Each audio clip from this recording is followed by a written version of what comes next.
ময়দা, আমুল দুধের গুঁড়ো, বেকিং পাউডার, চিনি মিশ্রিতে গুঁড়ো করে নিয়েছি।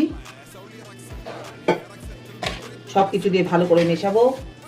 এখানে নিয়েছি 5টা ডিম, চেপি ভ্যানিলা এসেন্স দিয়ে দেবো, 1 বাটি সাদা তেল। ডিমটাকে বিট করে নিয়েছি। এবার আমি এগুলো আস্তে আস্তে দিয়ে মেশাবো। এখানে নিয়েছি আমি সব রকমের ফ্রুটস, এটা দিয়ে দেবো।